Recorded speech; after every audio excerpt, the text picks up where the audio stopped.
hell of a job. And the only thing else I got to say is, how about this, Cowboys?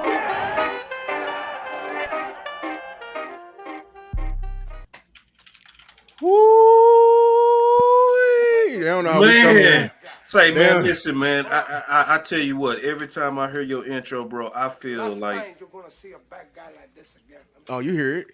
Yeah. Oh, you hear it? Yeah. No, y'all think we playing the games today? That boy said last time you gonna hear a bad guy. Hold on, who had that button? Oh, that's you. Ooh, wait. The bad guy. Yes. Yes, sir. What's good, chat? What's good, everybody? Y'all know what it is, man. I'm your host, Lou, but we got Coach Marv in the building. We got Boss Cowboy in the building. Yo. Amp in the building. But we gonna be on some we on some bad guy ish tonight. You feel me? Damn. We on some bad guy ish tonight. You see his face in the middle, and all them guys in red, man. We talking about the dangers of passivity tonight, man. Shout out to everybody that's in the chat. Make sure you be coming in to like, subscribe to the chat. Shout out to everybody that's coming in, man. Hey, let's go one by one, man. How y'all feeling? I'm feeling good, man. I'm feeling good, man. I'm ready to talk about it. It's been a while since I've been on with y'all fellas, man. I'm ready to talk about some good stuff, man. Hey, man. Hey, this is the time of the year I love right before you start getting on the grass. Oh yeah, football can't come early enough, man. How you feeling, Amp? Man, I am feeling good and great, dog. Hey, like Coach said, you can smell the grass. When you get on the grass, it's belt to ass. Let's go. And I feel real good, bro. Like I'm like Coach. It feel good to be with the crew, man. Like this is the crew to where we go to war. This is the war crew. So let's go.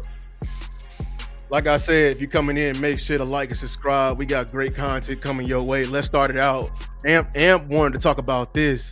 You know what I'm saying? I know we on some. Let's switch the Bible just a little bit. Let me. Before I do that, there's some news that came out from Duke Manyweather. Y'all can see on the bottom third. Yeah. In an article that came out, shout out to them. Some interesting tidbits came from there, man.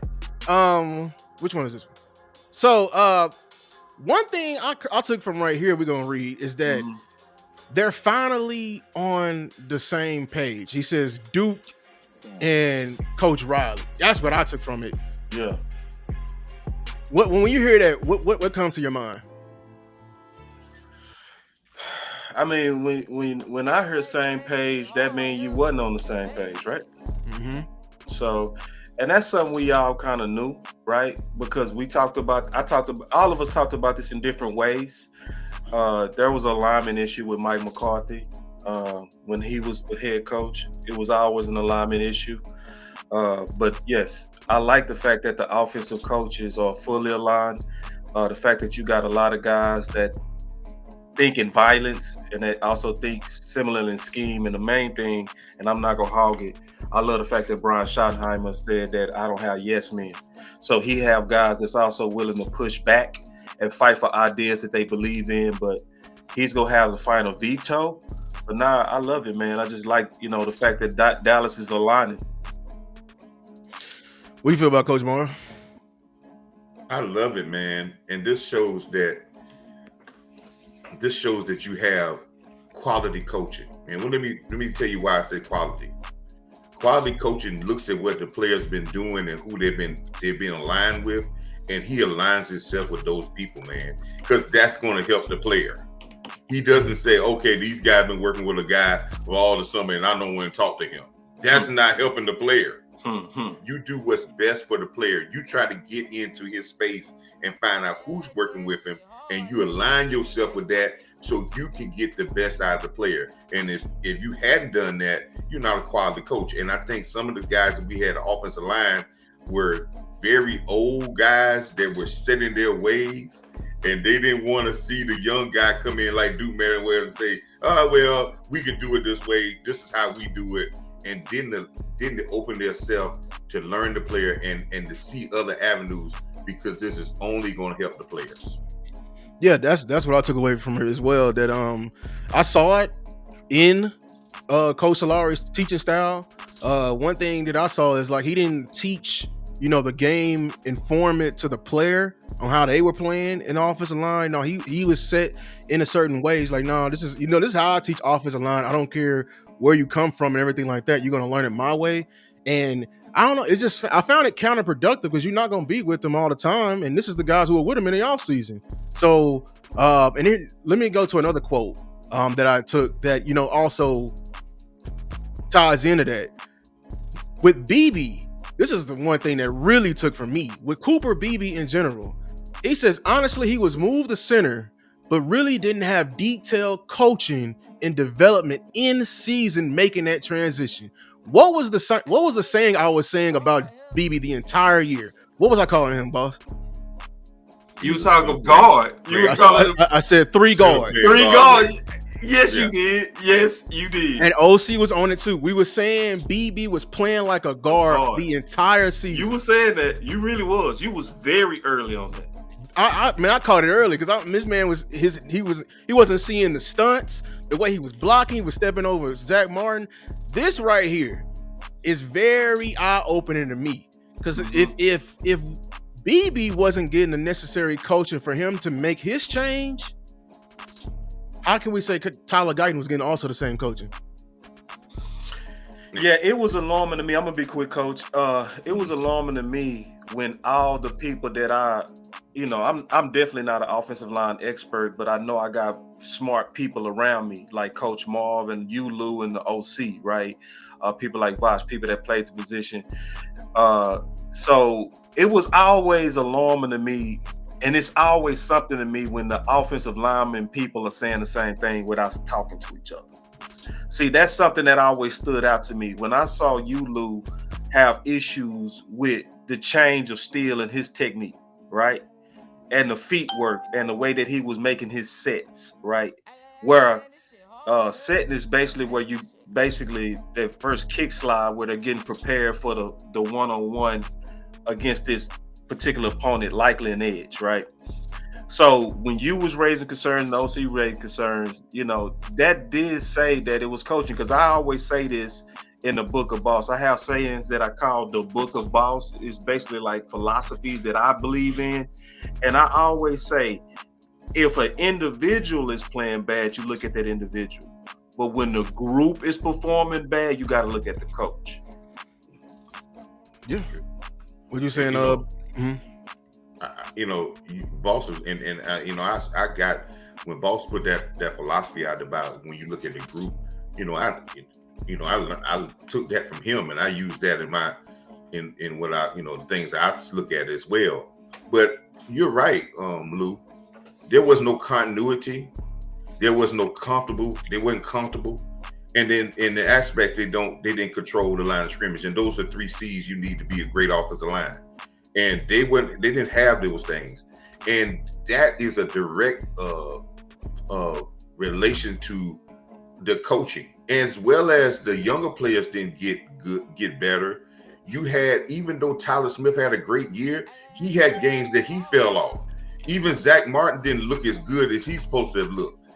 So when you don't have good coaching, I don't care how much of a veteran or how much a guy got skins on the wall, he still needs good coaching to keep his stuff sharp. And that's why I think Schottenheimer saw that. Even Schottenheimer even said that about Dak Prescott when he said earlier in this press conference, hey, we working on some things with Dak, because Dak got to work on these things.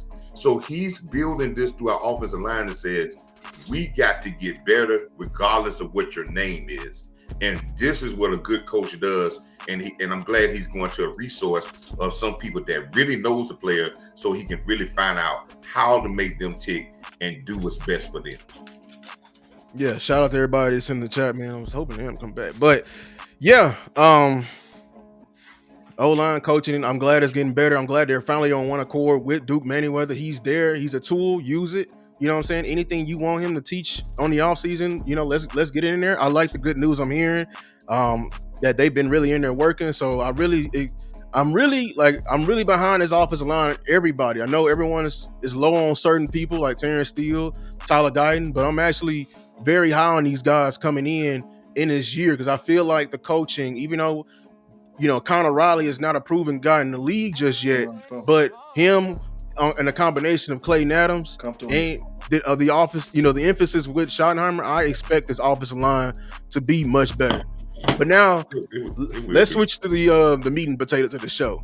And before you go there, I do also want to echo what you just said though, is that it's a lot of indications that the offensive line is going to be really good. Yes. Like it's the fact that the first hires was geared towards them, and that Brian Schottenheimer said that this team will go as the offensive line goes. Then Clayton Adams said, Right.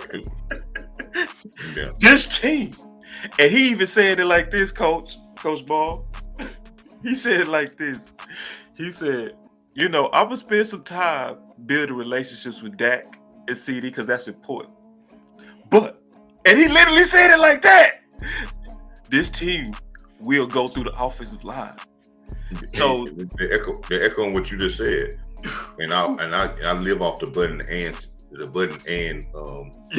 Yeah. He said, but whatever he says after but, you best believe that. That's definitely true. Everything else before that, you can. But what he said, when a person says but, and whatever comes after but, and believe them because that is there. Right. But he said he wanted that relationship to go. But again, I say it again, and I think Boss might remember doing this many seasons.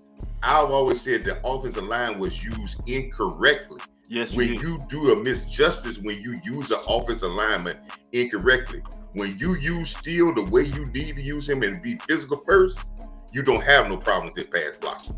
But when you don't use them correctly, you're gonna have problems. Yeah, I heard this saying. The most important hire when coaching is the head coach. But I heard the second most important hire on a football team is your offensive line coach. Not the coordinators, your offensive line coach. Look at Philly. They didn't have turnover after turnover and after turnover. You know who always there gonna have their seat and always gonna have the light on in their office? Jeff Stoutland. Because that's how important it is to have that group in order like it is. Can I get an echo on? I'm gonna tell you this one right here. The offensive line coach in New England for all the years they would dominate was the best offensive line coach in the league. When he retired, the New England Patriots, that's when not when Tom Brady left. When he retired, you saw that team start to go down, and they've never had a good offensive line since then. Oh, I was gonna ask for some examples on that. Thank you, Coach. And you got to show me. Exactly, and that's how important. We ain't been the same. We've been how many offensive line coaches? We on our third in 4 years? That just shows you like how if the offensive line coach ain't right, the room ain't right. Same thing with defensive line, everything like that. The trenches is important, and development in the trenches is important as well. And when you get the room, it's just like what Boss said. When you have issues in a lot of your room, you look at the guy to hire them. That's right. That's it. I'm gonna say one more thing, and then I can get off of offensive line. I want to say real quick, man. Shout out to filming. Yeah. See, now when we look back at filming, we should appreciate what filming did. Taking a Terrence Steele, who was undrafted, and had to play a whole season, and then develop him. And his last 8 games was better than his first 8 games his rookie year. And then to bet on him publicly, to go one-on-one against Nick, it wasn't Nick Bosa, it was Joey, the Chargers, and stand on the table from his development and his coaching and still to have his best year. That was on the filming. So it's one of those things that I know a lot of people talk bad about filming, but now when I look back at it, it's people like filming that had Steele playing at his best. So, and I think, Boss, wasn't that season that we won 6 games in a row? Yeah, that was the season we won 6 games in a row. That was the year that we won 6 games in a row. That was the year that Terrence Steele had that. And guess what, boss? Yeah. We was running the ball an average of 37 times a game. Oh, yeah. Oh. In those 6 games. So you made Steele feel comfortable, and when you made him feel comfortable, you got the best out of Steele. Can we slow down on that real quick? Just real quick, because I know we want to move off offensive line. I know. But see, I'm going to see, you know, me and Coach, we steal from each other. See, something I ain't never forget Coach said. He said, you want to get that offensive line lathered up. I'll never forget Coach said that. He said, well, you say we got them boys lathered up. And so, like, and he talking about running the ball and imposing. He always talk about imposing your will, but getting their confidence up by running the ball too. And that's what like putting it all together. What Coach was saying with that too is getting the best out of Steele was also having an identity of running the ball. Heavily running the ball. Like he said, we was having 37 rush attempts, but you also was having your best offensive line play. So let me also flip that and say this. It was the opposite under Mike McCarthy. You had too many pass attempts, not enough rushing attempts, and you had bad offensive line play from both your tackles. That's where you was at. Yeah. So I'm gonna steal this from Vach. I'm in steal mode right now. It's certain things that's gonna be on the test. Vach always say that. I think that's one of the flyest things he ever said in his life. Certain things gonna be on the test. You know what's gonna be on the test? Get your offensive lineman lathered up before you start having them dudes on their heels. That's gonna be on the test. I want to say one thing, Luke. In every game, and this is a tidbit for everybody. In every game, there's an alpha and a beta in the game, and that's decided in every first quarter of a game.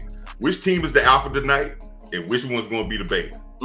If you start off being the beta, you never get to be alpha status none that whole game. Maybe the next game, but not that game. So when you get dominant and you come out first, I always used to coach my team, say, hey, when you come out first, be the alpha first. If you the alpha first, the officials will give you the benefit of the doubt. Everybody will give you the benefit of the doubt if you show you alpha first.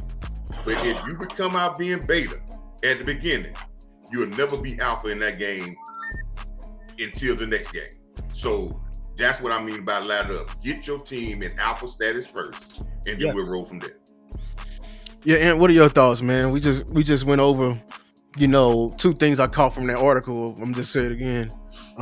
One, I noticed that Duke is emphasizing that he's finally on par with the offensive line coach, like they're finally communicating. And then 2, I noticed that he noticed that BB wasn't getting the proper development and he was moved out of position.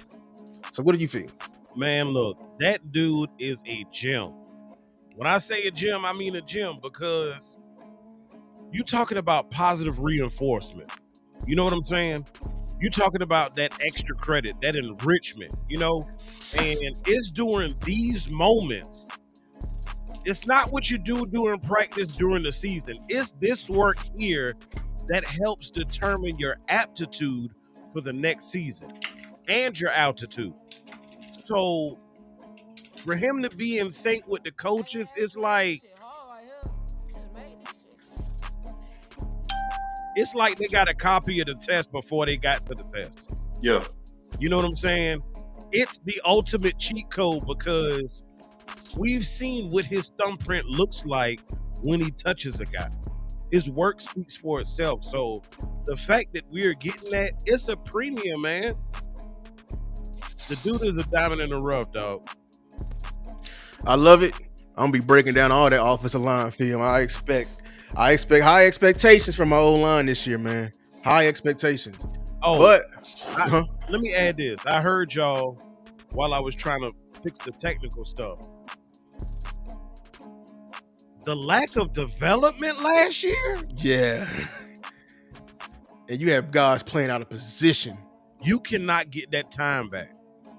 Like you can do all you can now and move forward, but situations like that are what I call growth stunners, you know? Like you lost an entire offseason. That's like damn near being injured. So hopefully they can get those guys back up to speed where they need to be as far as the technical stuff, the hand placement, the foot movement, because all of that is essential. Like when you have a situation where you got two pieces across from each other and they roughly weigh about the same, they roughly push about the same, it's those technical nuances that help give you that edge. Yeah. But listen, y'all, make sure to like and subscribe wherever y'all watching from. Show love, man. Show love. We're going to get into the meat and potatoes of this right here.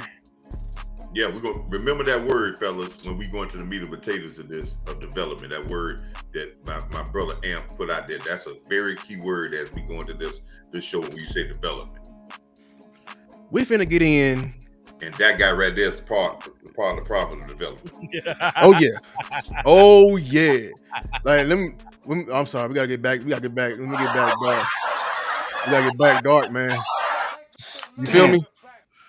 I say the what? bad guy.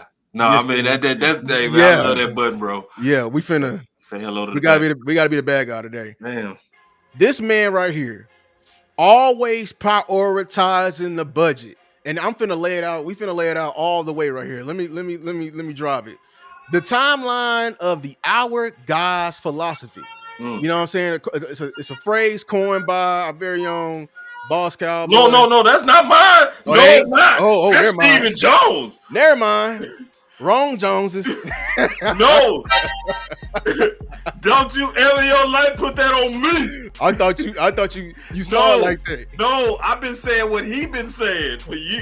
That Our guys. meant you're paraphrasing, bro. I've been paraphrasing him.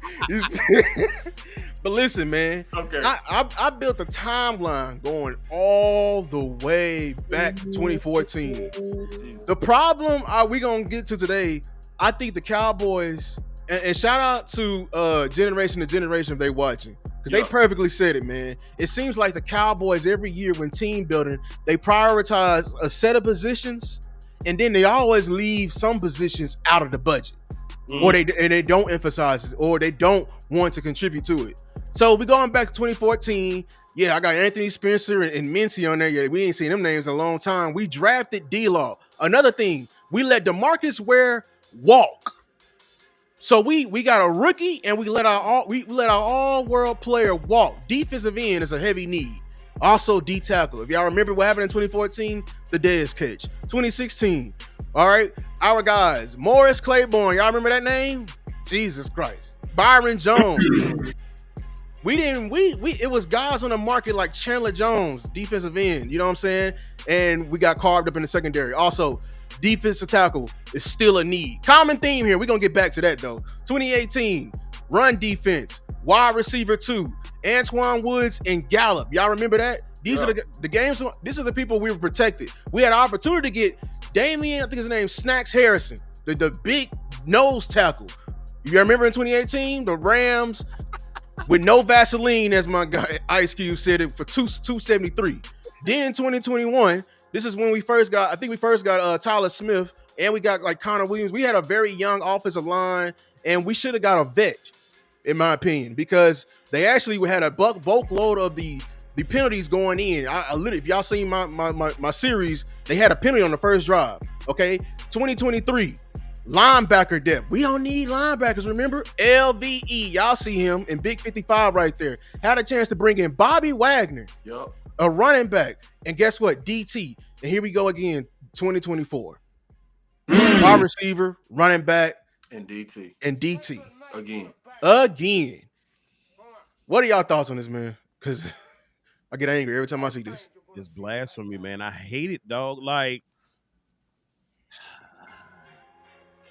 Cowboys fans, please forgive me for what I'm about to say. Philly is drafting the blueprint. Now, for some time, I felt like we were kind of neck and neck as far as pushing the envelope as far as acquisition. But somewhere along the line, they got real bold. And they got tired of playing it safe. And they started pushing those extra buttons. And you see they have returned dividends already. 2 championships within the last decade.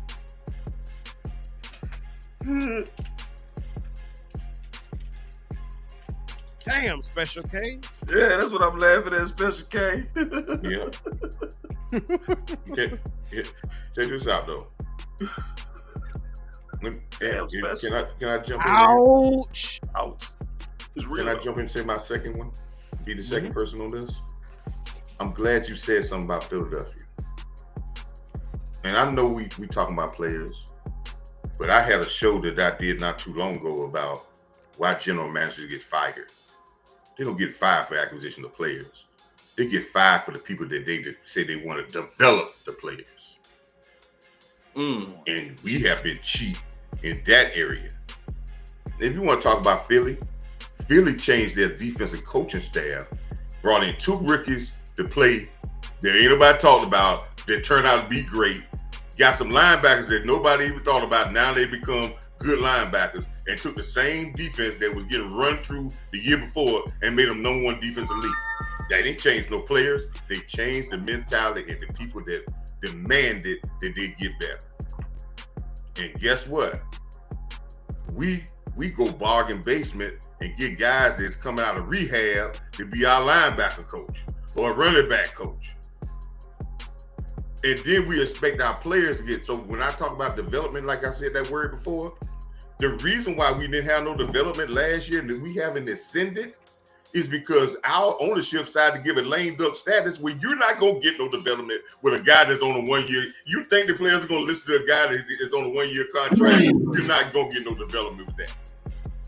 So we hurt the development by being cheap in the front office about who we brought in here to do our job. And I remember the first interview Schottenheimer said, the first words came out of his mouth was, we need to develop our players. It's okay if you want to go with our guys, but you pimping backwards when you said, I want to go with the younger guys, but I'm going to get a rinky-dink coaching staff to get them ready.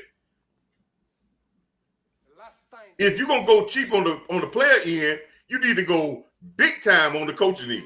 You can't go cheap both ends and say, well, we're going to come out with the best result. If I'm going to get the best liquor, I can go cheap on the mixer. But if I want to go cheap on the mixer, I better have the best liquor. One or the other got to be the best. I can't go both cheap on both ends. And regardless of it said, I would say in our time that we've been talking about in recent years, our coaching staff, if you level them up, has been pathetic when you come across the league. And I can tell you this, we talked about the offensive line coach in Philadelphia. He took Beckham when everybody thought Beckham was washed up and was a bust, and made him, and took him in 1 year, put him together on the offensive line, got the offensive line together, and then this guy got paid. They did that across the board. And that's why they trust their coaching staff so much. They let guys go like crazy. Free agents go, because they trust their coaching staff to get the next man ready and play. But we go out there with guys that, like I said, came off rehab, came out of people that shouldn't even been coaching the league, and we probably, some of them guys ain't got a job no more. And that's why I say Stephen Jones has hurt the development here, because he didn't put the people to develop people, and he did that without a salary cap. So what you saving money with that for? There ain't no cap on that. But he did it that way, and then he tried to blame it on everybody else. But you didn't put the people in the place to do it.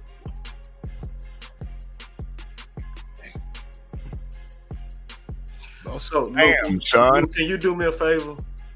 Can you put up the thumbnail? So we talking about the dangers of passivity, right? Could you then now put up the slide of the history of needs? So when I'm looking at this, what I noticed on this timeline slide is the fact that almost every time you broke down a combination of budgeting, DT was still always on the list based on how you saw the needs during those timelines. Am I correct? Yep. Okay, so now you can put the camera on all of us. So this is what I would say to this. I've been I've been really contemplating on something that John Machota talked about, right? And I'm gonna do a whole show on it because he really sparked me. He sparked me. He said that if you really want to see if a team is serious or not about winning the championship, just go look at the DTs. Huh. I actually took him up on that challenge. I looked at the Super Bowl champs, right? I also looked at the national champs, and I'm doing a deeper dive into that, right? He's right. When you look at a majority of the champions, so like when people hear me talking about DT, sometimes it might be taken like I'm being negative, but really what I want to do is win a championship. That's what this is about. It's about a championship idea and having the talent. And so when you go look at the Super Bowl teams, right, the winners, even the previous one, when you look at Philly, like Milton Williams was a 3-tech that was a depth player. That's equal to Osa. Think about that. Think about that. Philly's depth player is equal to Osa. So what does that say about Carter, right? Now going into year 3. And then Jordan Davis was in year 3, right? So at that time, he was developed like what Mozzie is getting ready to be for us now. So, but go look at what Philly did when Jordan Davis was a rookie. It's levels. What did they do? They went and got Linval Joseph. And they went and got Sue. Ndamukong Suh. And this is Jordan Davis. This is a first round DT. So, like the homie Vouch said, they stack top down. yeah, they Boss, put, yeah. when you We dig in stack deep with bottom this, up. Boss, when you dig in deep in this, Yeah. when you digging deep, look how much they paid their defensive line coach when they got their defense coordinator. Watch how, when you look at it, you're going to be saying, wow, they got this guy and they paid him big time dollars and it paid dividends. Yeah, but coach, I'm going to say, I don't even think They it's paid always coaching. Big time dollars. I think it's more talent than coaching. No. That's what I'm going to say. Milton Williams, listen here, they paid this guy big time dollars. So and you Milton think it's Williams coaching? turned into being a starter. So you Let me think tell you the key to turning, so if you Yes. put up that list, Lou, if you put up that list, Which list? the list of history, This? Mhm. yeah. So you saying, coach, I just want to make sure I'm understanding you correct. You saying that all we needed through all these years of needing DTs was just a coach. Yeah, we could have gotten better. And I put it like when you say Philly had those same players. They didn't change those players. The year before they won the Super Bowl this past year, they was getting run through like X-Lax. Their last 7 games, they couldn't stop nobody from running the ball. They didn't change no personnel, and now they the number 1 defense in the league. Yeah, but they personnel also developed. So, like for instance, Jordan, like they did at one time did change their personnel. That's why I was talking about their history. So when Jordan Davis was a rookie, yeah, they did change their personnel. They went and got Linval Joseph, and they went and got Sue, and they went to the Super Bowl that year. So, and so And they lost the defensive coordinator that went to after that year. Yeah, but I don't And think he it's lost- I and don't he think a left, coordinator can solve Yeah, yeah. all. I don't think that at all. I don't think you can coach talent. You got either have it or you don't. And I don't think you can coach your 3 DTs. You either have that veteran experience or you don't. So I think what the Dallas Cowboys have been greatly making mistakes with, like for instance, I just refuse to believe that if Mozzie was to get hurt, that we gonna be okay with Jay. I'm just not gonna believe that for 1 second. Especially when I look at, I don't care who the coach is, especially when I go look at the history of 7-round DTs. See, me and Henny went back and looked at these DTs all the way back to 2016. Literally 95, matter of fact, all of the DTs that were drafted in the 7th round got waived within a year. So it was obvious that they was not panning out. And it's a certain time you gotta have the talent. So my thing is this. I don't understand how, talking to Cowboy Nation, how did we understand that if CeeDee Lamb was to go down, that we would have a receiver problem? But we don't have no kind of urgency that if Mozzie goes down, we don't have a DT problem. And it happened before. Like that's the thing. So I think in 2018, I forgot to add, we did trade for a DT. It's not 20. Whenever we drafted Mozzie, was it 2021? It's around these years. And then I think it was a year later we traded for Jonathan Hankins. But when Hankins went down, what happened? Yeah, Quentin Bohanna got hit in his mouth. When we went into I think Malik Collins or Antoine Woods when he went down. Yep. What happened? We got gashed against the Rams because they brought up a practice squad player that was fresh in that playoff game, and he got demolished.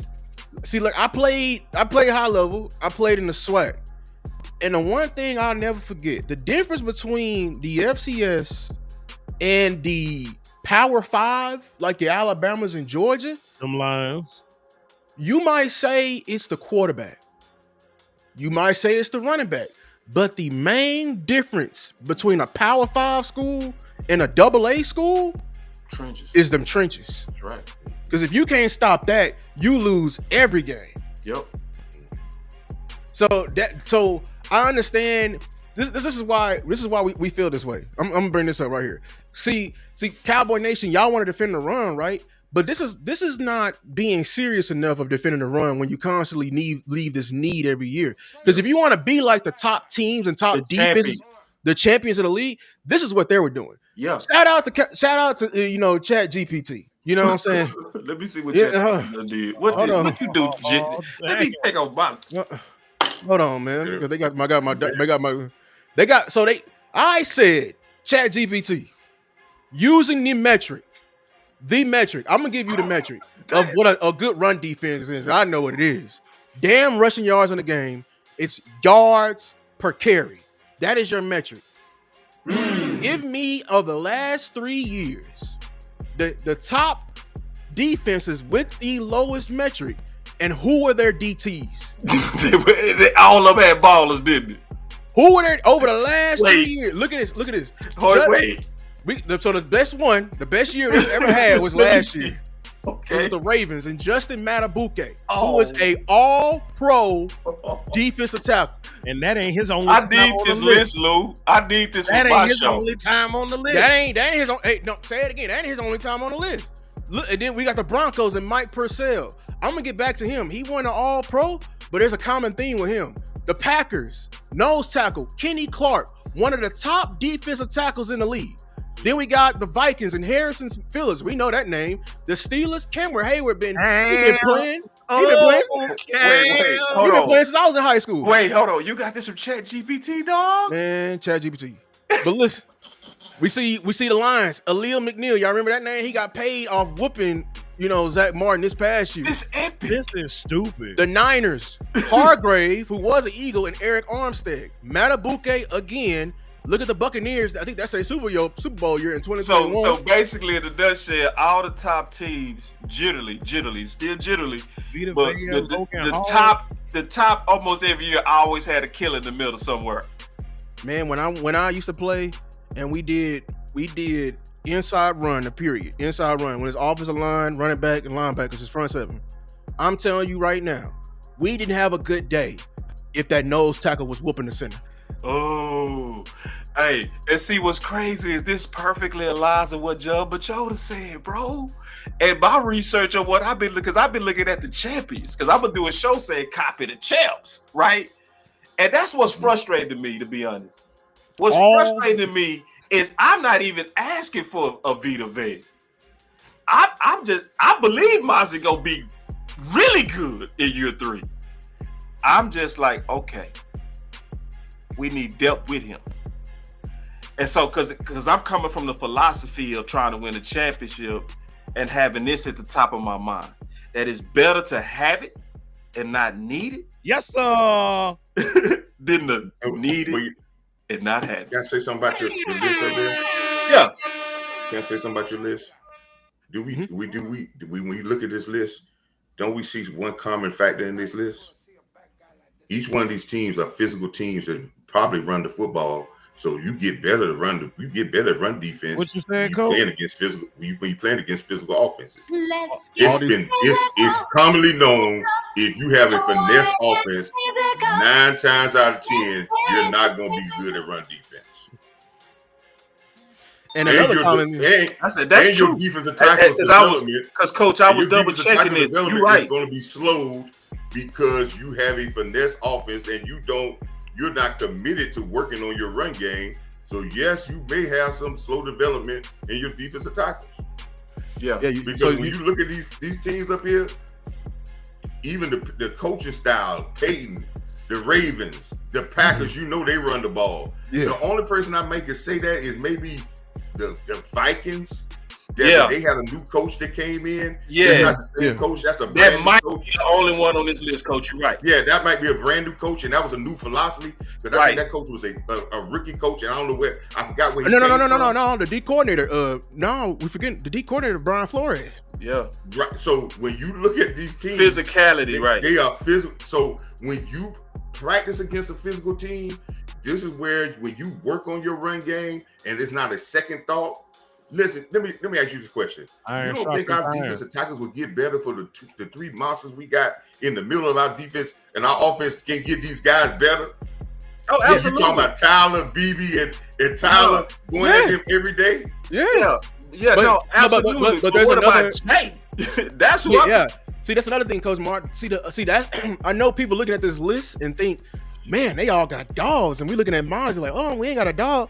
Look at the second name, and I want you to bring your name back to the Broncos. You probably don't know none of those names on them lists, but Mike Purcell is a 10-year vet. That's the common theme in this entire list. I'm gonna tell you right now, they all vets. They all got the 3 themes. Hold on, we gotta talk about the 3 themes we seeing so far. Number 1 theme, talent. Number 2 theme, what Coach said. Physicality, coaching, right? Running teams. Number 3, vets. That's the common theme on this list.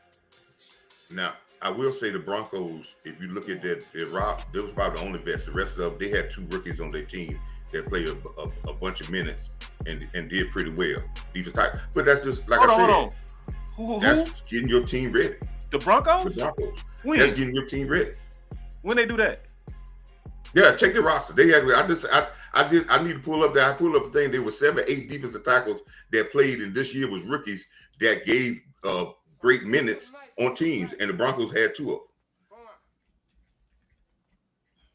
So it's listen. Luke, can you double check that? They didn't ask him show to be. Me.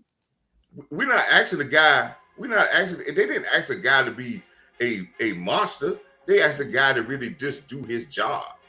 And one of the other things that I see. Let me look this up real quick, because you say Denver. Hold on. Yeah, Denver, because they had to go with a lot of young guys because they still in salary cap crazy. Broncos. Yeah. Denver. Luke, can you pull that up? And then when you look at these teams, also they have not only a mentality with their defensive tackles, they have a mentality with their defense that you're not going to run on them. I need to see. Okay. So. I'm looking at the Broncos right now. Now this is this year, so hold on real quick. I need to look at last year. Yeah, Coach. This is what I'm seeing. This is. Can you pull it up? Yeah, is it possible to pull it? While y'all pulling that up, let me answer Pierre in the chat. Yeah. He said, does Mozzie Smith have the tools to be a high-end nose tackle? Yeah. Absolutely. Yes. And matter of fact, I'm betting that's gonna happen. Of him putting it all together. Yeah, and there. And that's the scary part is if this was Kansas City, I would feel a lot better about Mozzie playing way more reps because that's what they do with Chris Jones. That's what they do. That's what they do in Kansas City. Is that their starters play a lot. Okay, that's a damn dog. Coach, here's the hold on. Y'all can see my screen? Yeah, I can see it. Here's their 2 defensive tackles right here. DJ Jones and Malcolm Roach from 2024. Yeah, that's what I see. That's what I'm now. Let me share it again. Stop screen sharing. Yeah. Malcolm Roach. vet.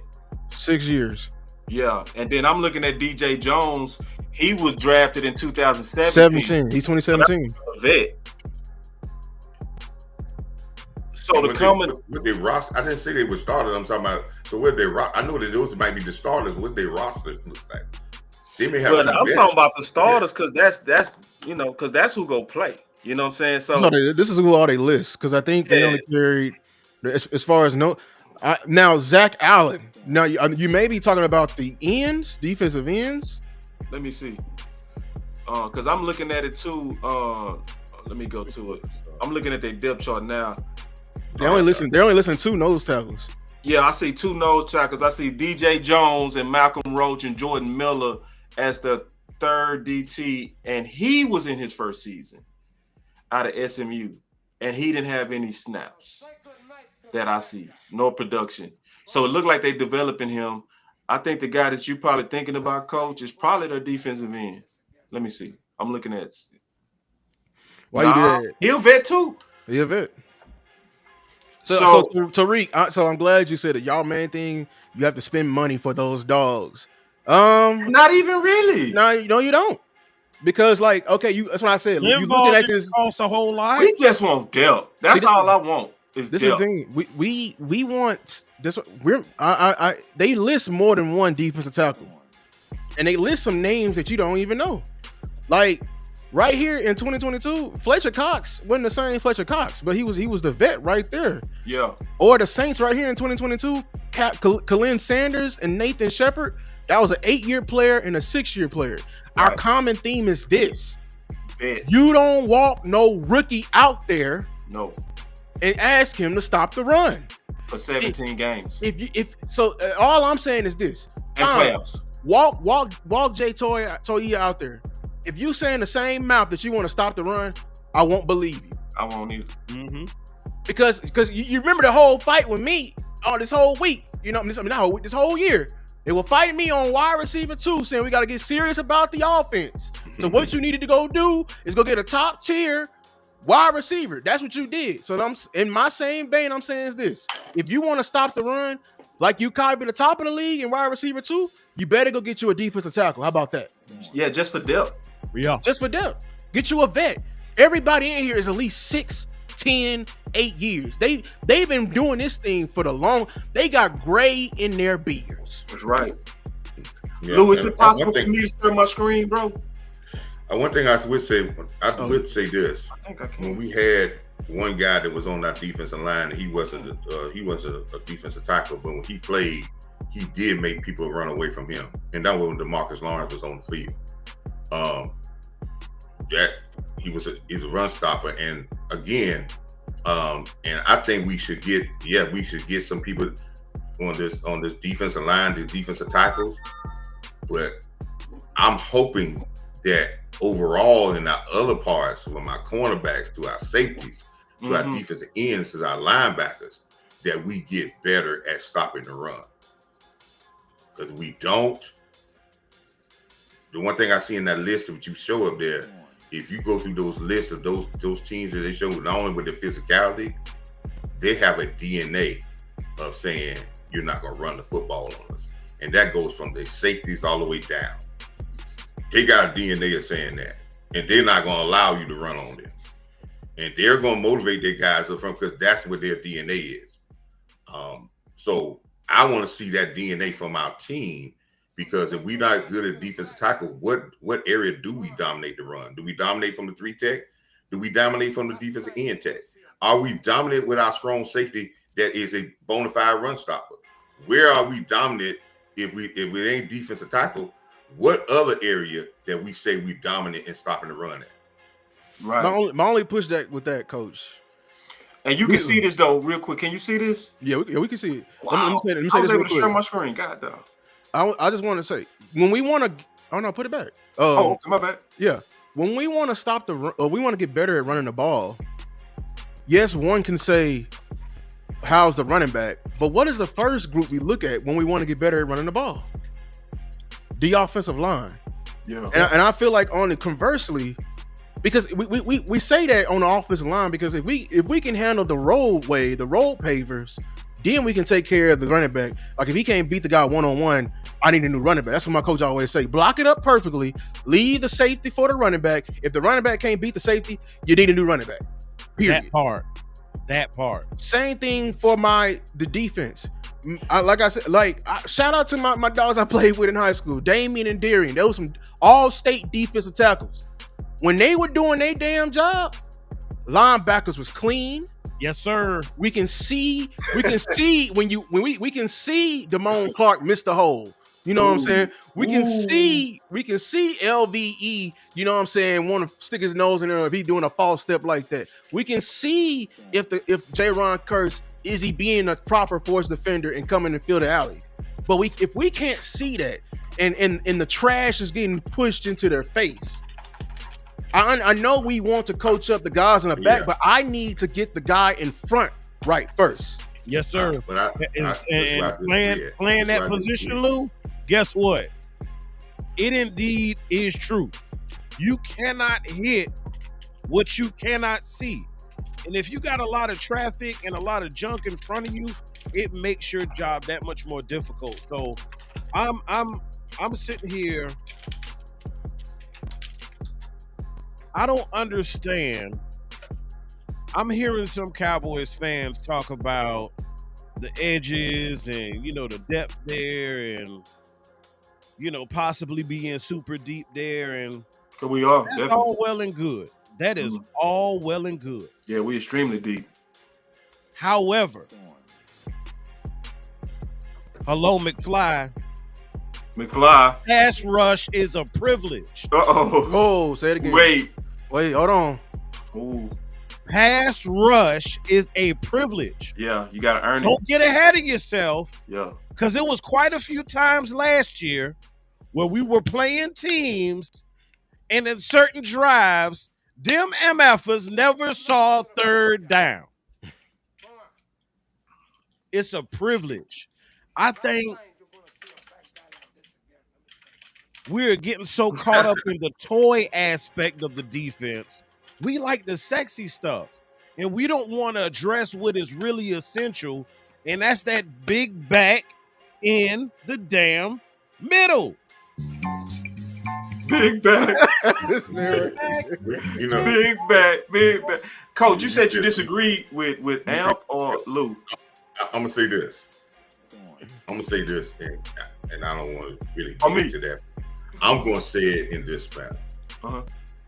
There's a word that says that in this defense, stopping the run is not priority with this whole defense.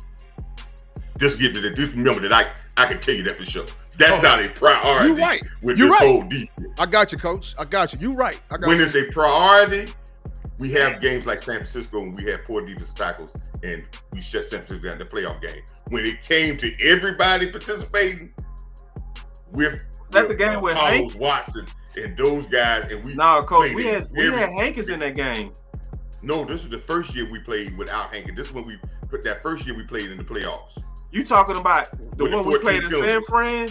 No, the one we played with the 14 penalties. Oh, okay, that was what. Yeah. Them DTs the Carlos Watkins. Yeah, the Carlos Watkins. But Coach, I gotta push you. Carlos Watkins was still a vet, though. At least a vet, and that's all we're asking for, Coach. That's all we're asking for, Coach, is a vet. I'm not disagreeing with you on that, but I'm saying that running game would stop because San Francisco, your defense tackles really don't stop San Francisco running game. If you don't play physical on the edges or with your linebackers and safeties, they're going to attack you off tackle all day. But that game, we saw a collective group. No, I agree with you. I totally agree with you. No, I agree. I say I ain't gonna fight you when you see, because you keeping it funky on that. And see, that's but that's right. But this, I'm not disagreeing with you with the defensive tackles, but I'm just saying there is a word that's been said that collectively everybody's not bought into the run stop, and they go back to what Ant was saying. They are all bought in to rushing the pass and playing the passing game, but when it comes down to run, and every week we used to hear the same problem. And y'all remember this. It always came down, and every week we used to hear when they get run on, we not being disciplined, we not being in our fits, we not fit in it. And then some games they'll be fit. Then they go right back to the same thing. Are we not in our fit? It has to be a mentality Coach, thing. Coach, I'm gonna say this to that. I think you was definitely right on what you just said under Dan Quinn. Under Zimmer, I did see a lot of discipline from the edges, right? After Detroit. Now, before Detroit, we was having some edge problems, and they was attacking our corners. That's what I remember from my film breakdown when I was breaking down why we couldn't stop the run. I didn't really see them last year under Zimmer really having a lot of success attacking the defensive ends. I was seeing more success with them attacking the corners. But then after Detroit, I don't remember us at all in the watch parties having a problem with stopping the run at all. Matter of fact, I remember us praising the fact that our defensive ends under Zimmer had way more discipline, and they was actually, holding their edges after Detroit, So yes, I think you're correct with what happened under Dan Quinn in terms of the lack of discipline that was coming from the edges and people that was basically, for lack of better words, playing hero ball. That's what you're talking about. A lot of hero ball. When you said a lot of it. That's why I have a concern when we talk about we have the personnel, because I can see games like Detroit and I can see the paid attention to detail of saying we're not going to let you run the book and everybody locked in. Yeah. And all of a sudden, we get a game, and where's that it? It has to be a mentality thing that says we got to be locked in all the time. Let me ask you a question, Coach. Inconsistency. Didn't we see? Because I felt like we saw the mentality last year, didn't we? After Detroit, didn't we see inconsistency after Detroit? Yeah, we saw some inconsistency. Because I don't remember that. Because what I remember is the defense turning the corner, in my opinion. Like, I remember after Detroit, the defense turned the corner, and I saw a lot of responsibility, and I saw a lot of team ball. It's like happening from the whole deep corners, the obviously the interior players and the edge. But I'll say this. Let me just ask you this, Coach. Let me just ask you this, Coach. Would you feel comfortable with Jay Tua if you had to play him, Jay Tua, the rookie? If they said we got to play him for the year, how you feel about that? If he in the rotation playing 10 plays, which you probably would play. No, I'm saying if Mozzie go down. Oh, now, yeah, you got to go get something. You're not gonna play him. Okay, no, Coach. We're not playing. No, you're not playing. We're not playing 10 plays. We forgetting who the D-line coach is, right? The D-line coach. White Cotton said, "They gonna run." And I quote, "I want these guys running to the ball." Full speed to their lungs are on fire. He gonna do that too. If our defense, listen. Let me tell y'all this: if your offense is playing well and your defense is playing well, and we're doing the things that we said, right? They ain't gonna be on the field no more about 62, 63 plays, if that meant. If you getting the third string backup is getting over 20 plays, then that's a problem. Now, if our defense is not playing well and our offense is going crazy and our defense out there 70, 80 plays, I don't care who you got on the defense, you're going to break down. So how many plays you think Toia of that 60? We're going to be around 60. Hopefully, if we're doing what we're supposed to do, we'd be around 60 where the top offense. Okay, we're 60. How much is Jay going to play, Coach? How much Jay going to play in that 60? If we run 60, like I said, about 10? Between 5 to 10. Shit. So you saying Marvin's finna get 50, Coach? I don't think listen, you're gonna have sometimes where you're not playing a one tech. You're gonna have three techs in there. That's you're true. Gonna have to pass. It's gonna be certain pass plays where you're not gonna even put him in the game. But you're not gonna put the game. It's gonna be very few times you're gonna take out your one tech. Very few times, Coach. You don't think that they're not gonna have a lineup where they have Simon Thomas and OC in the game? I think they're gonna have packages like that, but this is what we try to get down to. That's a privilege. It is a privilege. It's getting down to Jay. That's what it's all coming down to. It's trusting Jay. And the depth. That's all. That's it. It's like I don't trust the depth. That's it. And that's it. See, this is the thing. We close. And I feel like we real close to being contenders. Like real contenders. Real close on paper. It's like on paper we look all right. I think philosophy we aligned. On offense we aligned. I think that the culture of competition is smart by Brian Schottenheimer. I think he led the groundwork. Amazing. I'm just worried about that depth. Yeah, That's if it. you get Mozzie get hurt or Osa get hurt. Wait. I think we okay if Osa get hurt, Coach. I think we good at 3 tech. I think we more than good at 3 tech. We got so many 3 techs, Deep Coach. is hell. We deep at 3. We shallow at 1. I'm gonna say this about Osa. Osa's gonna dominate so much at 3, you ain't gonna worry about your 1. Yeah. Oh hell no, Coach. Wait. That's it. If you got a dominant 3 tech and you even decide to block him 1-on-1, double team the other way, he gonna dominate.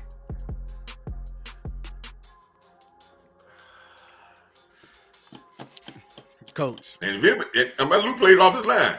You decide to block one of the dominant defensive tackle 3s with 1-on-1 blocking, and you said, well, we're gonna worry about doubling the other guy, and we're gonna block you 1-on-1 and see how that works. I think that's if we face a zone team, yeah, that's gonna work. But the teams who who old school run it down your throat, power football, they gonna take that 3 tech out the game. They gonna shield him off, and it's gonna be me, the center, and the guard on that on that nose. And it's either the nose hold up, or we're going to go kill your backs, your -1 linebacker, your Will, your Sam, whoever that be, or it's your Mike, and we're going to kill. Because that's all the offensive line is, Coach. If I kill you, I'm getting to your player. I'm getting to your man. That's all it is.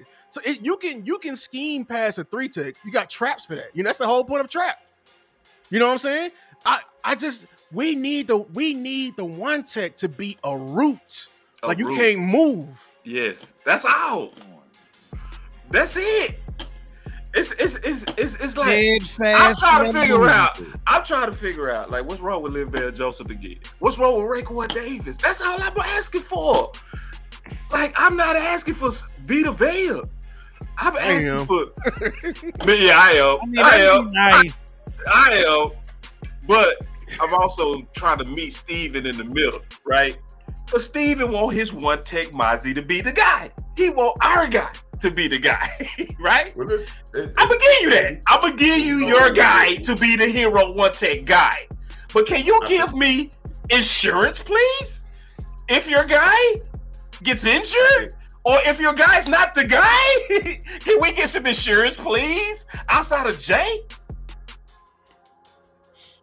Yeah, but again, I mean,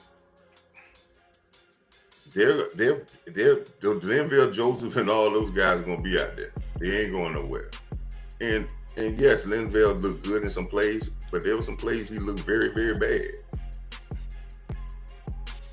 But Coach, look at the list. Look at the list. Where is a rookie on this list? There ain't no rookies. This is the top, Coach. I know it's the mentality and everything I'm like say that. This again. If we looking at the defensive tackles as the sole purpose of stopping the run, as being a good run team, ain't nobody say sole. I'm saying it's sole. I'm saying it's a common theme. They may be about 15%. You talking about front line? In a game of inches, you can lose off 15%. Listen, man. And one key we say we go by Philly. Philly had the same personnel, different attitude, and couldn't stop the run.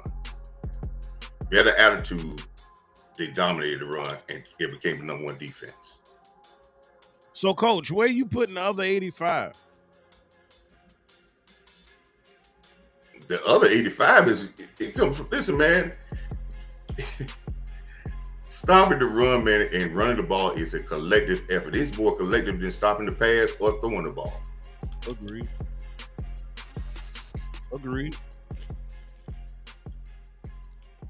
Listen, man, our linebacker play got better than last year, and I believe what you said about Zimmer.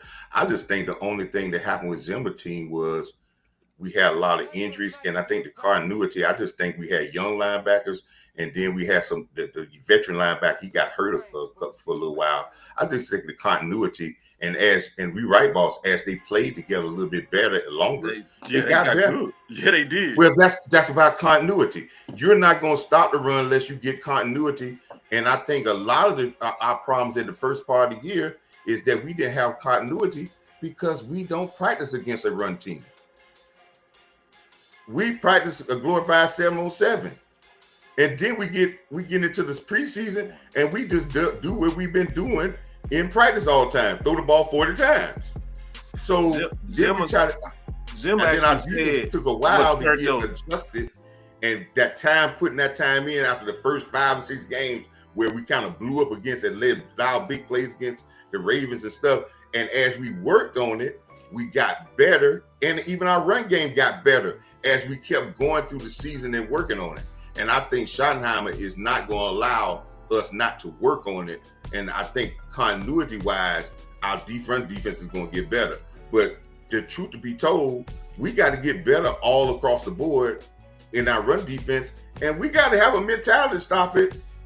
But in some aspects, I don't see the mentality. I may be hearing it now, but I'm looking for, you're right, Osa and Michael Parsons, to me, are going to be the catalyst of stopping the run. Because every team I've been on, there has been guys that was on that team that says, man, we ain't running the ball against us, man, and you better do your job. This ain't how we built. Yeah, I remember Zimmer said specifically what turned the run game around with his DTs. He said basically what happened was he started allowing them to attack. And when they was attacking, he said that's really started helping them also be better run stoppers and enforcers. So I think it's what you said, not practicing against a physical team and prepping them, but also I think it was Coach Zimmer figured it out. And that's one thing I was going to say that I want Eberflus to keep. There's certain things I want him to keep from Zimmer, you know? Like I want him to keep, this is what had your DTs playing better, like real talk. And that DTs playing better had your linebackers playing better. Like towards the end of the season in the watch parties, I remember we was all saying that the defense was carrying the team. I remember doing shows that Zimmer was saving Mike McCarthy's job. Like he really was at the time. It was like we were starting to say at the end of the season they need to make Zimmer the head coach. Yeah, because that's how much he band-aided that depleted defense. You know. Yeah. Mm-hmm. So, so Coach and Lou, it sounds like we all kind of saying similar things. Oh yeah, we on the same page. We saying similar things. Very much so. We all saying that it's effort, right? That is coaching. Yeah, that is coaching, but it's also talent because I trust Mozzie. I do. It's the gumbo. I don't trust Jay. I don't trust Jay with a lot of reps. I trust Jay how you said, Coach, which is perfect to me. 5 to 10, oh, I'm chilling. I'm like, oh, that's perfect. That's perfect developmental. But if it's anything more than that, I think we setting him up to fail. And I think he gonna end up being like this list that I had. Hold on, let me show this list again. Let me show this list. Let me show this goddamn list, bro. I think it's gonna end up being this again, man. I think it's gonna end up being that. Because this is what I see with Dallas. I want to get y'all thoughts on this. I think Dallas put too much on our one text too fast, and then when they don't come out, like we want them to be instant. I think we try to make them like instant oatmeal. When some things just take time to cook. Like, I don't know too many one texts that's really good until year 3. That's why I know Mozzie gonna be good this year. That's why Jordan Davis didn't need no help this year because he was in year 3. But when he was a rookie, he needed help. They went and got Linval Joseph and they went and got Soup, right? So when you look at Dallas does the opposite. They'll get you, draft you late, and then expect too much of you early. And so then when they don't pan out immediately, we wait. We Dallas, get out of here. Dallas don't like the 2-day DTs. Truth to be told, they don't like the 2-day DTs, bro. They don't like what? They don't like to chew their DTs. Oh Lord, they just want to swallow, bro. Oh that's man, right. They just want to swallow. You gotta chew them. Can you explain that, please? They a little tough, man. They a little tough. Some steak, you get it. You know what I'm saying? It's like butter. It melts in your mouth. But DT is a position. I don't care how you marinate it. There are some exceptions. You may get a certain cut of beef. Some rookies just get in there, splash, and That's the generationals, you know? That's your grade A. But most are like grade C, and you got to chew and work that thing. I don't care how they marinate it, if they cooked it sous vide, you know what I'm saying? Reverse sear, whatever. It's still gonna be damn tough. Yeah. Keystone with that. Let me say something about what you said. The guy from Philadelphia, the big guy. So we talking about Carter Jordan Davis. or Carter? Jordan Davis. Jordan Davis' year was horrible. Yeah, His playing time went down to the point where he was horrible. Milt Williams came in and Milt Williams came in. Hold on, took coach. his It was starting route. horrible. Yeah, they didn't even pick up his 5th-year option. They said no. Coach, are you sure, coach? Yeah, they didn't pick up his 5th-year option. They didn't. Wait, hold on. I'm not gonna cap like I know. See, that's one thing I'm not gonna do is cap. This is why he came out. But you're saying terrible, coach. Yes, that's why they didn't pick up his 5th-year option. When if they don't pick up your 5th-year option, that's telling you something. When they say, "Hey, that's it," and that's why he came out. He's playing for it, trying to get a job. Milt Williams came in and took his starting reps, and then got a big time payday in New England, and he half the size. This is where you had. This is what you said. Not having yes men, having people that's coming in. Remember you said that, and I thought you was perfect on that when you said you had coaches not being yes men. Yes men. We got coaches that's trying to find out but you do have coaches that say, "Hey man, if you ain't putting out, listen, when you don't pick up your 5th-year option, boss, what that say about your play?" If they don't pick up your 5th-year option, that's a definitely bad indication. It is. Generally, it is. It's something in the water. Yeah. So, but he came out in OTAs this year, and they said in OTAs he's going off because he tried to get it. Would say, "Hey, we're gonna show you that the next guy can step in here that ain't got the biggest height and gonna give him a big payday, and we ain't gonna pick up your 5th-year." And they didn't back down on that. So they're really telling him, "This is it, deuces." Yeah. So again, you got to get somebody to be motivated, and I want to make sure I'm gonna tell everybody I'm on board. If we need to get, we need to get the talent. We need to get someone in. But I don't want this team to have an excuse to say, "Oh, we ain't got no." I want them collectively, because I got a word from inside there that this is not a total effort about stopping the run. Okay, I'm with you, coach. I'm with you. Oh no, coach! I got something for you. No, it ain't out in the house. You know what I'm saying? All Just the way with you. May 20th. You ain't got to say much with me, coach. May 20th, 2025. Not gonna lie, MF are not thinking about that run when you have a healthy Dak, CD, and GP. My rookie year with Coop, we averaged 30 points a game with a fluid run game. We'll be all right. What year is that? Now. That's DQ, right? Yeah. That's that DQ mentality. And this, I know this we do need to get this up out of here. Because I quote tweeted this. And you can his brother was right there when I said, Mike, what the hell are you talking about? We gotta worry about the damn run. What are you talking about? No, we need to worry about the run. What happened in the playoffs that year, your rookie year? What happened all throughout that season? Every game we lost to a team that was hard-headed, and they were saying, "No, we know you're gonna break. We're gonna continue to run the ball." We get beat the exact same way for every year, and we still ain't learned our lesson. So yes, but you're right. There is a mentality. But my thing is this: I think, in the same vein, Coach, I think our front office we make our. I think DQ wants to stop the run. He showed it because he at Washington, even though they're better than what we were. When he gets D tackles, when he gets linebackers, he makes the effort. I think he just did what he had to do because we were depriving him of talent. And how I know it is because this list right here speaks for it all. Right here. One thing on this list. Talent. Not just talent. Veterans. Yep. I'm talking about mentality. And what Coach said. And mentality. You're right. It's all three. 10 years, like Cameron Hayward, the Steelers always been a hard-nosed team. He 18 years. They've been playing smash mouth for 18 years. He knows what he's doing in them trenches. Well, He man, knows what he's doing. Can I say one more thing too, man? Just real quick. I want to get y'all thoughts on this. I ain't mean to cut. Once you finish, I ain't mean to cut you off. No, go ahead. Once you finish though, I got excited. I'm gonna go after You know how it is, bro. You know I lost my train of thought. Oh, my bad, bro. Am be doing me like that. Am made me see him do that. He'll just cut you off because he want to say what's on his mind so bad. No, but real quick, and I'm just being honest, man. We doing Brian wrong, in my opinion. We doing Brian Schottenheimer wrong, in my opinion.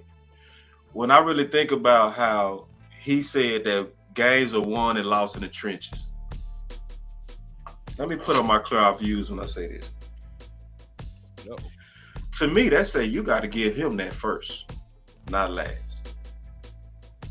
You gave him Booker first. You did him right on offense. You took care of him. I don't like how they doing the opposite on defense again. If you pull up that list of history,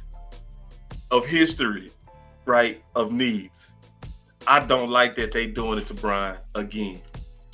I think when your head coach says games are won and lost in the trenches, even if you don't want to really spend nothing on it, just throw an extra piece of chicken in there. Like, Al, I know you're hungry. You're hungry, brother. Guess what? I'd have threw an extra drumstick in your coach. I appreciate you, my guy. Coach, I know you said you thirsty. Guess what? Instead of giving you a regular cup, I gave you an extra size. I supersized your drink. You feel? Because coach, you said you're hungry. That's what you said you wanted. When my head coach says, I see the game where this is how I see it. I see the games as being won in the trenches. It's like, don't take care of me over here and don't take care of me over there, little mama. We all know that when we're dealing with the ladies. You feel me? If you go do it right. And you're doing me wrong. Okay. And one thing, I can't say this right quick. Yeah. I believe Matt Eberflus is going to take what he knows best and going to unleash a fury on this team, on these teams, with a linebacker core that's going to rival the New Orleans Saints linebacker core back in the day. Yeah, I agree. He's going to take this linebacker core, and he's going to show you what a linebacker core, because he's the only person that got LVE to 100 and some tackles. Listen, and to be honest with he's the only guy that got LVE to 100 tackles. I have no problem with the linebackers. He's going to take this linebacker core and unleash you. Listen, I believe Zimber had the chance to do it, but they were just a little green. And then they got hurt with some injuries here and there. But he's going to take the second gear and the guys that he brought in, and he's going to unleash this linebacker core to another level where it's going to be very, and as I said about the run game, both of them work hand in hand. Let me say this. Going to be great on one end. I like what you're saying when Mozzie is in the game. It's going to make it better for the defensive line when you got aggressive. No, I agree. I like what you're saying when Mozzie in the game. I don't like what you're saying when Jay is in the game. Here's my thing with coaching, and we're gonna say this. This is gonna play in your hands. You saying coaching matters, coach, but can I also say this statement? If you know you a good coach, you got the pedigree, everything like that, can you be bougie in the talent you coach? What I'm saying by this, we know Nick Saban is the all-time great, but would Nick Saban be Nick Saban at Arkansas State? No. I'm just saying right now, we know Eberflus is known from stopping the run. But you know who's a guy I know is a really good coach as well? He got some guys on this list. Look at 2022. Quentin Williams and Solomon Thomas. Those are White Cotton guys. So I can say White Cotton is a good coach. So why not get White Cotton what he needs into replicating right here Right. That 2022. Go ahead, Bill Parcells. Say it. And Groceries matter. You know who's not on that list? Now I'm looking on that list, and this might be a detriment to Quinn. Washington had 2 dominant defensive tackles. Yeah. They probably been on that list in a couple of years. And our defensive line coach came from Washington last year. I don't even know if he got another job yet. He was built. He looked like a monster, but he had 2 monster defensive tackles in Washington and lost his job. Right. But I'm just saying, like, if I know I'm a great coach in White Cotton, I want to coach the best of the best. That's, I mean, as much as we love Nick Saban, you ain't going to Alabama unless you was a certain caliber of player. Man, Lou, you can take it and flip it to anything, bro. Kirby Smart. Chefs want the best ingredients, don't they? They're the best knives. Give me that organic, the best knives. I got a set of Wish-Doffs in the kitchen my damn self. You hear me? If you don't know what Wish-Doffs is, you ain't no real chef. I digress, but it's all about the ingredients. If I can get better, I'm going to get better. Yeah. What's killing me right now is I might be displaying passivity too if I had looked at the bank account and it was a little bit low. But last time I checked, damn it, we still had some money to spend. So the fact that we still had some money to spend, go back to that store and empty that damn purse. And so, and it go back to passivity. It's perfect. It's perfect you said that, Amp. It's passive. So it's like, to say the most important things is to stop the run and to run the ball, and you could have got Chubb for $1 million. What we doing? What we doing? To just say, hey, we just want some insurance in here with Jay. We ain't saying get rid of Jay.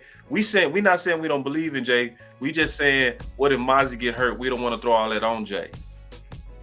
With that tough ass piece of meat. We don't want to spend a couple of million for like just $1 million for Linval, for a Raekwon. They would only cost about $1 million or $2 million right now, coming off the street. And I don't want to play the game if we can get them at any time, because guess what? They big boys. And big boys coming off the couch take time to get in game shape. So we picked up Linval on the 3rd preseason game last year, and we suffered the first 3 games for that shit too. So it's like, we got to get these guys in here now. And we fuck around too much, in my opinion, with what we say supposed to be first. If you keep saying the first thing we supposed to do is stop the run and run the ball, why you so cheap on running back, like with Chubb, and why you so cheap on DT on a 1-tech, but you going to the USFL to go get unlimited 3-techs like it's a buffet? It's like, nah, bro. It's like, I'm saying, it's like, and why you playing? It's like, we are really close, Steven. Boss, Steven. I'm about to go biblical. I'm about to go biblical real quick, bro. For where your treasure is, there your heart will be also. Oh, man. I digress. It don't make sense. So it's like, now, and then I'm talking about it almost every show. I'm going to do only a couple more shows on this, and this is what I'm going to do. I'm going to let everybody lay in their goddamn bed. Because it's like, listen, I'm tired of being a good bad guy for trying to win a championship. It's a long history of the champions having a solid 3-tech or 1-tech. Usually a superstar is at one of those positions for every champion. Facts. And we over here begging for goddamn Linval Jones and the Raekwon and getting fought? Really? Scraps. It's like, no. It's like, okay, I'm going to let everybody lay in that bed. But I'm going to say this. Philly go come to collaborate that thought. It better be right. It better be right. Yeah. It better be right. Because the philosophy sounds cute. But when them dudes come to hit you in your gut, and Philly coming, and I'm going to say this, bro. Every team that blew us out last year was committed to running the ball. Every team. All the teams that committed to running the ball blew us out. You know the strange thing about Philly last year? And this is why I say the inconsistency of our run defense. I think we were one of the only teams that held Saquon Barkley in the game under 100 yards. Yeah. The first game and the second game, if we remember, he was struggling to try to get Mossy the record. played good. Yeah, Mossy played good that game. We did a film breakdown of that. Yeah. To get 2 big runs to get to 150. Yeah. If he didn't get those big runs, he would have had. So again, like I said, we are locked in, right, and we dedicated to it, we can play it. But we go in there I gotta push you back a little bit on that though, Coach. Just a little bit. Just a little bit. Just a little bit. Just to be a little bit balanced on it. Mm-hmm. So I did a whole film breakdown on Mozzie year 1. Okay. And what was obvious is that Mozzie just wasn't ready year 1. He just his strength wise he wasn't ready. He was tough. He fought back, but he had shit for Jenkins. It just Jenkins was dogging it. Right? Landon Mozzie development. If you go back to Michigan, that's how he was in Michigan his first year too. That's what I'm saying. That's my point. So then year 2, did I say the wrong person? The guard Landon Dickerson. Dickerson handled Mozzie year 1, bro. It was bad. Mm-hmm. It was the only person that I saw handle Mozzie 1-on-1 the whole year. With one hand. But year 2, Mozzie hit a step. And you can see Mozzie, he wasn't able to do that year 2. That's my minor pushback. The second half of the year. That's my minor pushback. You know why? Because he came off shoulder surgery during the offseason, and defensive tackles that come off shoulder surgery, they're not going to be good till you get to game 7 or 8 in the season. Yeah, no. But I'm saying he was stronger too. I think he just was stronger, and it's going back to need some kind of vet. That's all I'm saying. It's like Mozzie year 1 just wasn't strong enough. Just straight up, the same guy that whooped his ASS year 2 did not. To your point, that Saquon struggled to get that record. That 100, yeah. He did. And we looked at every play because I was wondering. I was looking at it, Coach, and Lou. I was looking at it trying to see, is he gonna whoop you again this year? And because I looked at it every play and he didn't. So yeah, I think it is the effort for sure. I think it's the effort, but you got to at least give me a year 2, year 3 player. Yeah, man, look, it's like with Big Boy told and an ATL. This grown man business. Down to it's grown man business. Grown man business. I'm done. I ain't saying nothing else after that. I say this right here, man. And Boss, y'all can, and I know you're amp, y'all can testify that I've said this many times on our live stream. Mm-hmm. If we just eliminated explosive runs that's over 30, 40 yards, our run defense would not be as bad. When you get multiple games, look at Henry. Henry did 2 big time runs, put him in big time category. Then we have A-gap runs too. It was the A-gap runs too. What I'm saying to you this.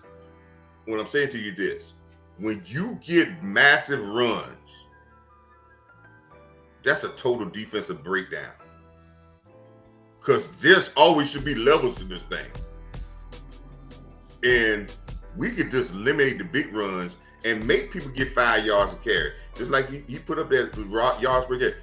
If we look at it, we gave up more explosive runs than just about anybody. If we could just eliminate the explosive plays, I think we'll be better in the run game. We don't have to be dominant. We just have to make sure we don't give up explosive runs. And that's but 2 things we don't do well. We give up too many runs and we don't get enough. We either lose it. We don't get enough and we give up too many.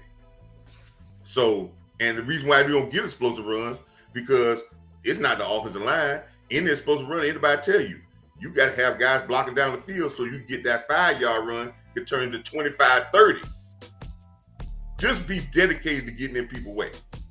And just be dedicated to get guys on the ground. And I really think not only with our one tech, our safety play needs to get better in the run game.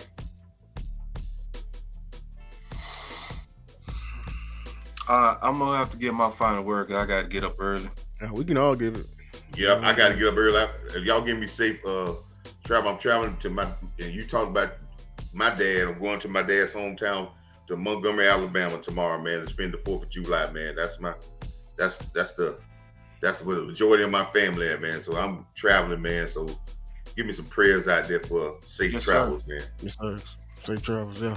I'll definitely pray for you. I'm gonna just kind of say it like this. We being passive. Until we get a one tech, we being passive. But I'm gonna say this. Let me be clear on that too. A one tech to help Mozzie. To be insurance for Mozzie. I don't understand the logic of saying, because people understood if CD Lamb go down, people would literally say the season is over. That's what people would say. But I don't see how it's not the same logic that if Mozzie go down, you're depending on Jay. How does that not compute? How does it not compute with the schedule that we have? So this is the deal though. Everybody go get a chance to get their philosophies tested. We all throwing our theories out there, but it's gonna get tested. Mm-hmm. The battle ain't gonna really be over for trying to get talent though into the trade deadline. So let's keep that in mind. We're gonna all have to just keep discussing this, talking about this, observing this. From preseason, from training camp, everything that we can put our eyes on, we need to keep our eyes on this, in my opinion. Keep our eyes on this, because guess what? If the one tech's holding up, if Jay holding up, I'm gonna do many shows saying Boss is eating crow, Boss is wrong, we finna be fine, Jay is okay, our one techs don't need nothing. I was panicking. I would say it loud. But if we come out there and get hit in the mouth in the A gap, like we did with the Ravens, because those two big runs that Henry had was on A gap runs. It wasn't the edges. It was the A gap big ass runs, and one of them was for a touchdown. So if that happened again, Bosco show back up and say, all right, we got a trade deadline coming up. Are we ready to talk about this now? Are we ready to talk about this? Because it's a long season. So yeah. we can still button shit up, just like we button it up with Amari. We button up receiver by committee. So I think we need to all be open. I'm open to be wrong, but other people got to be open to be wrong. You got to be open to say, you know what? Yeah, we fucking need talent. Because guess what? Let me show this real quick, and then I'm gonna stop talking. I ain't got to show it. I saw what happened with Quentin Bohanna. Quentin Bohanna got whooped by Philly so bad that the next day they went and got Jonathan Hankins before the trade deadline. So this is the discussion that we gonna have. I'm gonna turn off my discussion after I do a couple of more shows on this. I ain't gonna talk about it no more. We gonna all live in this bed. And I'm gonna support my Cowboys and believe in my Cowboys. I'm gonna support the hell out of them. But we gotta keep eyes and let's keep talking about this. It's my final word. Because we're close. We're close, y'all. We're close. That's why you hearing me pound the table so much on one thing. I ain't talking about corners much. I'm not talking about safety at all. I'm talking about one thing that I feel like is in the way of a real contending window, and that's depth to help Mozzie and Jay. That's my final word. Can I go next? So let me go next. So I gotta get out of here. Listen, man. I echo what Boss said, man. Listen.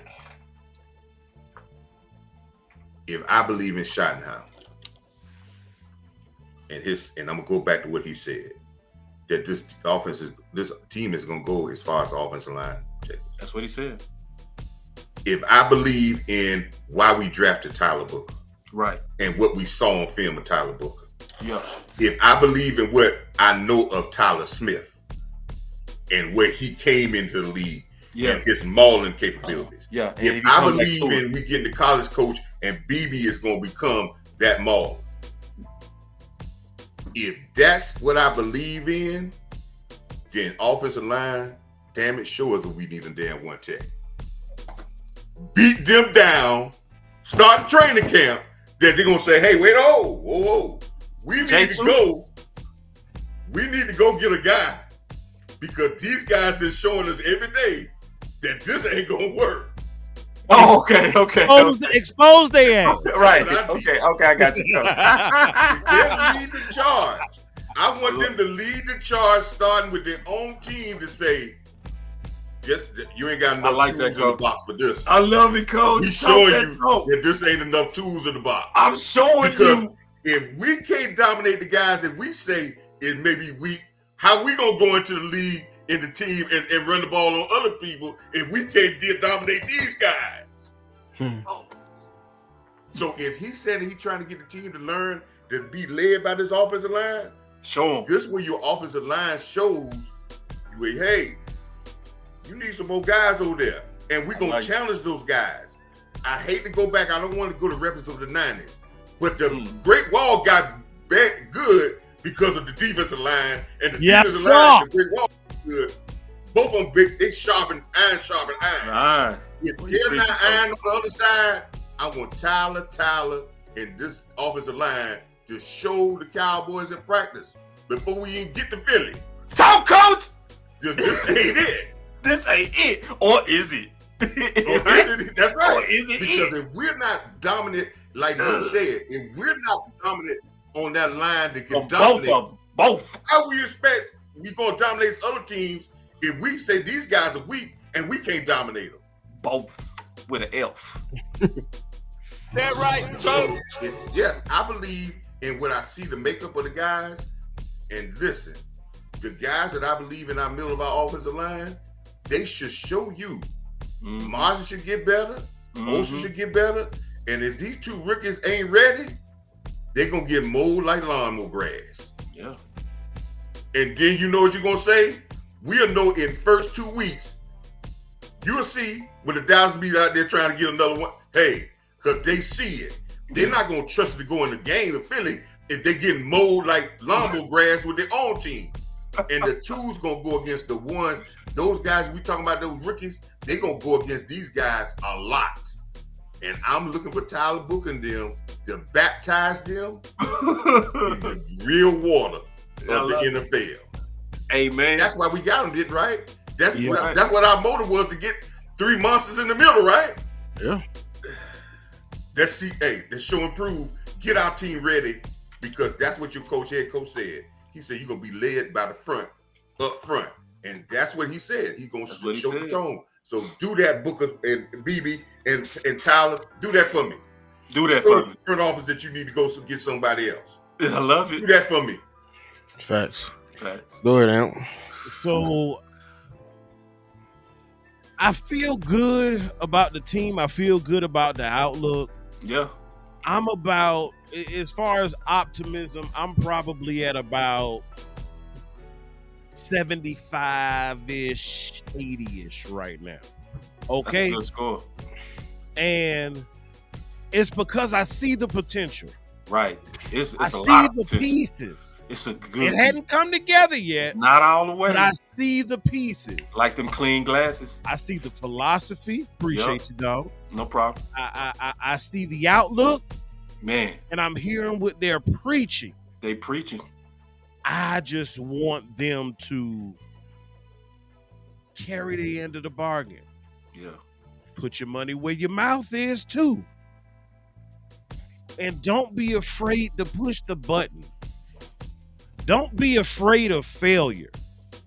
Don't be afraid to potentially bust on that player that can take you over the top.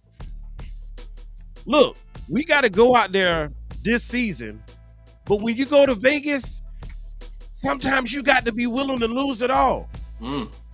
Because guess what?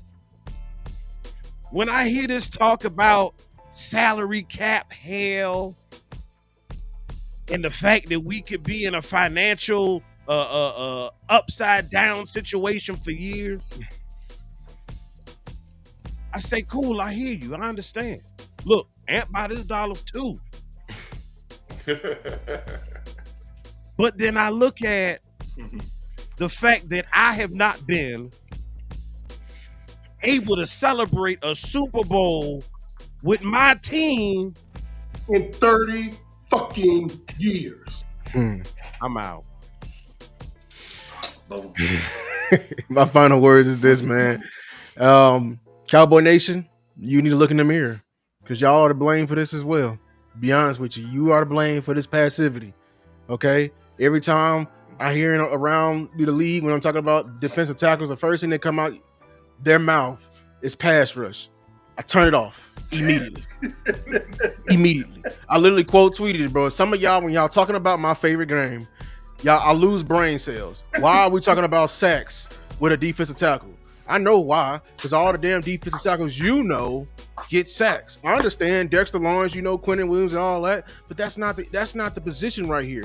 I'm trying to be like that. Give me a damn Vita Vea. Vita Vea don't get no damn sacks. But I'm gonna tell you this right now. Whenever it's time to play Tampa Bay, and we get that scouting report from our coach at the beginning on that Monday or Tuesday, whenever they bring their ass to fucking work, and it says Vita Vea on that damn thing.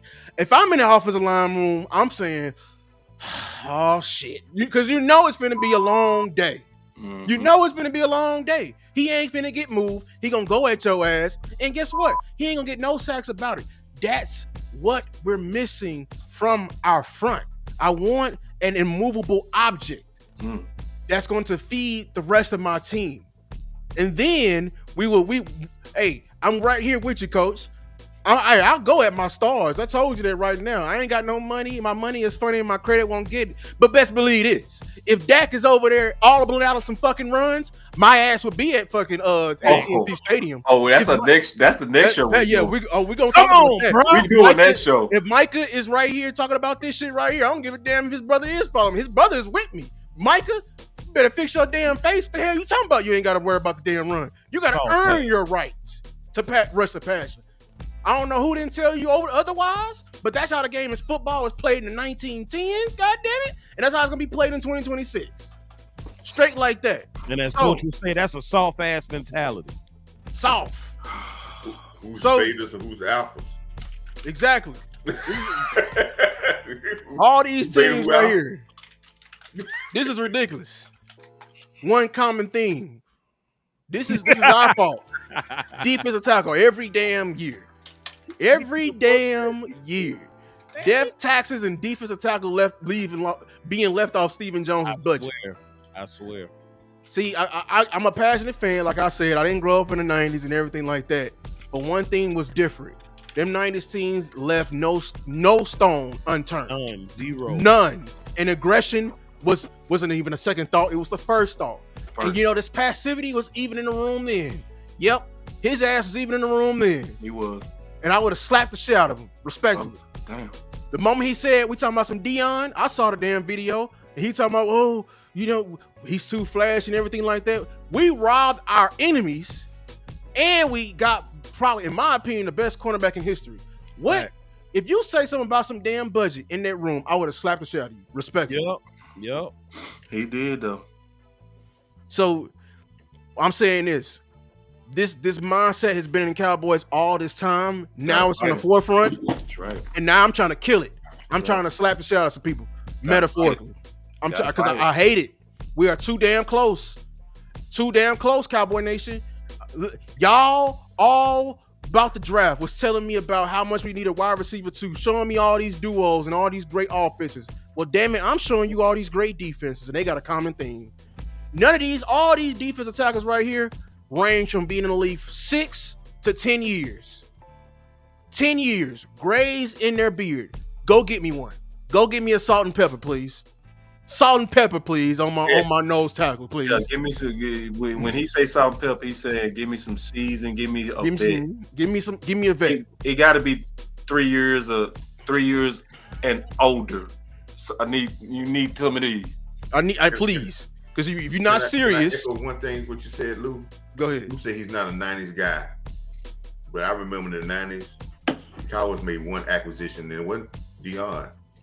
They went and got a Tony Casillas just to play run defense, and he was their best run defense. That's when the run defense turned around because Tony Casillas, he didn't get drafted by the Cowboys. They went and traded and got Tony Casillas, and he turned the run defense around because that was his specialty. And that's where the run defense turned around when Tony Casillas came in here. And we didn't draft him. Jimmy went and got him. We need a vet. What he said? He went to go get him. He didn't wait for him. I know people like, oh, we waiting for June 1st, cuz we waiting for the first wave. He went to go get him. You go get what it was. Like everybody, every champion that we had since the 90s, since us, copied us. Copy us. They copied us. They got aggressive. So why I don't know where in your thought you think you can win your every Super Bowl champion got aggressive at some point. Dallas Cowboys, don't be Amp and Lou. You see how Lou got the little peach for us? Don't do that. Don't do Amp. He got no gray. You need Coach Marv and Boss. You need that. That's what you need. You need some gray. You hear me? That's what you need. We need some. What you say? Lou came up with that. We need salt gray and in the pepper. beer, I want some salt and pepper. Give me some salt and pepper on my steak, please. Hey, you feel me? Hey, what salt and pepper does? Amp is about salt and pepper enhance the flavor and brings out the flavor, right? Yes, sir. So let's go what you saying, Lou. We need to bring a guy in here that's gonna help with the culture build that we're trying to put in here. Bring us a veteran and pick that guy that has the right culture that comes in here, and he might play 3 plays, but he might have everybody else playing wide open from then on. Perfectly said. Help your culture shine high by bringing a guy in here that's going to foster your culture build. That's right. Quit clipping his wings. Let's get serious about stopping the run. Get him what he said he wanted. I appreciate everybody for coming in here. Wherever you are watching from, make sure to like, subscribe to all these fine gentlemen's channels, Amp Sports, Boss Show Me, even though it's Boss Cowboy. The channel still Boss Cowboy, but only call me Boss Show Me. You got to show me now talking shit. And Coach Marv, Real Talk. If y'all didn't know, now you know. Coach go on and Marv. hey, type it in. Turn on notification bell so you can know when we going live, when we post a video, everything like that. And I'm late. I didn't know y'all was going live. You should have had the notification bell on and everything like that. Y'all, I appreciate y'all for coming out. Cowboys, get serious. Steven, Passivity. Stop being passive. Stop it. Wake up. Look at everybody in red. Close, Steven. You real close. Stop playing. Stop playing. All them people in red we got up there and everything like that, man. Listen, I'm not trying to waste another team's prime, man. But I appreciate y'all, Cowboy Nation. Everybody have a happy 4th, man. Happy 4th. Happy 4th. Put your money where your mouth is, Steven. They say that's the most important.